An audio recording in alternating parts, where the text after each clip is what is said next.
Feeling pretty good this morning, well rested, woke up way before my alarm. Coffee is consumed, caffeinated, ready to rock and roll.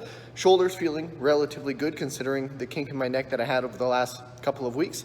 Definitely a lot better than the previous time I got under the earthquake bar, and I progressed under the earthquake bar that day, so this day should be progressive as well, or so you would think. So we'll get under the bar, we'll make some moves and see what we can make happen. Pull downs, I'm hoping, can at least get close to at par with where they were a few weeks back. That's my aim. I'm going to take a conservative approach and not destroy myself in the process. Started off with 209 pounds on the earthquake bar. That is a linear progression forward. That is the heaviest weight I've ever pressed on this variation. And I managed to clear 5 sets of 5. So that was an encouraging start to the workout, but my initial aim of desiring to come close to previous performances on the pull down variation with the supinated grip placement fell short. I didn't live up to my aims. Unfortunately, I was unable to move anywhere close to what I had previously moved, although I did more than I was able to last time, so that's encouraging, and the pulls themselves felt much more symmetrical, a lot less shifty as I had been experiencing, and I took a similar approach of lightweight, higher reps, and then increasing the load on a per set basis and tapering the rep range down. Then I went into some barbell front raises, half-pound progression on these, 20 reps across, enjoying incorporating this front raise as I don't normally do as much. Definitely a solid pump in the front delts. And then from here, I went into some dumbbell tricep rollbacks. Rollbacks are one of my favorite tricep variations. It's crazy to consider that I remember watching an interview with George Halbert, who was an exceptional bench presser, who talked about the fact that at one point he was doing rollbacks with 80 pounds per hand for sets of 20 repetitions across. And I'm working with 50s right now and barely getting to 10 reps by the final set. So obviously a lot of room for improvements. As I often touch on, you can never have enough triceps. And I always look to individuals who had exceptional physical capacities relative to strength, and some of the reference lifts or lifts that I can use for reference that they were able to just move incredible amounts of weight with, and think about what type of room for improvement there actually is. Finished off with some hammer grip cable curls using the short bar attachment, and there was definitely some fatigue setting in at this point as I really struggled to maintain my grip. Started off Thursday's training session with SSB squats to the 18-inch box, 414 pounds on the bar.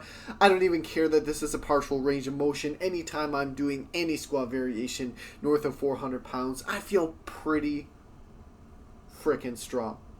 Backed off this 414 to 373 and ran 2 triples immediately after. There's a lot left in the tank in this particular range of motion, really prioritizing the lockout portion of the lift, and of course building confidence while acclimating to these heavier loads on the squat in general, but specifically with the SSB, which is kind of one of my weaker squat variations as per the use of specialty bars. Transitioned into some step ups with the 18-inch box. We're up to 105 pounds now, 6 repetitions per leg respectively.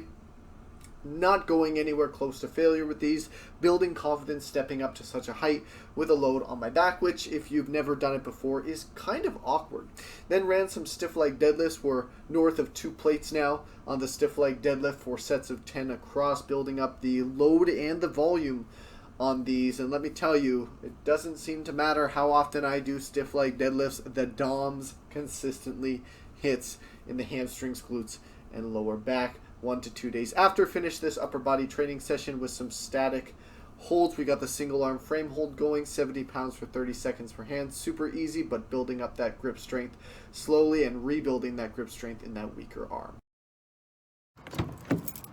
First thing Saturday morning, incline bench today. Now, last time I got on the incline bench, that tweaked neck and look, I can't even get my stuff together here. That tweaked neck and relative discomfort through the trap really proved to be a hindrance to me lifting anything. So not sure I'm going to go for an all-time max today, but what I am going to go for is a conservative progression over last time I was under the incline bench and see what can be managed. Not going to go too crazy today, but we'll look to prioritize some volume increases on the accessory work. That'll be sufficient. Slow and steady wins the race.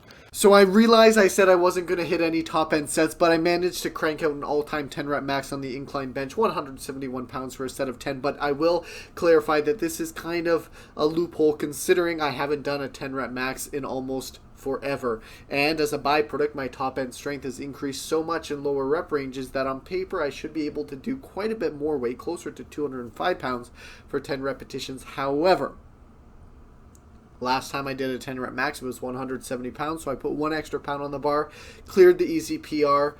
I'm counting it as a victory because technically I've never done 171 pounds for 10 reps, so it is a 10 rep max of all time. And I needed that win mentally. Anyone who has worked through an injury before knows how defeating it can be. And to me, progress is progress, even if it seems insignificant. A win is a win, no matter how small. Now, with the wide grip rows, I was also encouraged because I started off at 90 pounds, brought the weight up to 130 over multiple sets, but as I tapered the rep range down, I was able to maintain 10 repetitions at the top end weight, a weight that usually I struggle to get 4 to 6 reps with over the past couple of weeks. So upper body strength is definitely coming back slowly but surely.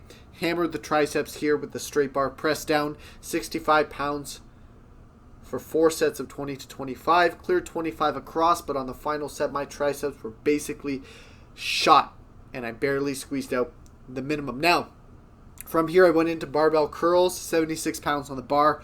Barely managed to get 2 sets of 5. Let me tell you, my biggest areas of weakness currently are clearly anything that involves pulling, curling, flexion of the elbow, especially curl variations. My strength is down the most, followed by pull downs and rows. So kind of a strange pivot in the programming, but I did have SSB squats, 302.5 pounds for a 5 rep max here before backing it off for some more volume work with 272 pounds. However, yes, I realize it's weird that I would put full range motion SSB squats right after SSB squats to an 18-inch box, but this is supposed to be a front squat day, and I just couldn't hold the bar for front squats.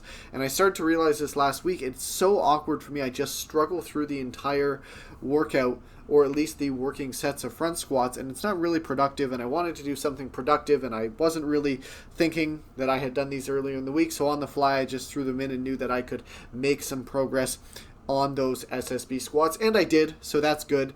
Definitely not an ideal exercise selection to throw in at this point in the programming, but you got to do what you got to do. Pull the top end set of sumo deadlifts, 425 pounds by 5 reps. Form is improving, far from where I want it to be, but it's definitely a lot better than it was. The form breakdown is not as severe, and then I finished off this week with some progress on the reverse hyperextension. As you know, one of my favorite accessory exercises for the posterior chain, and that was a wrap on the week. We're finally coming out of this chaos.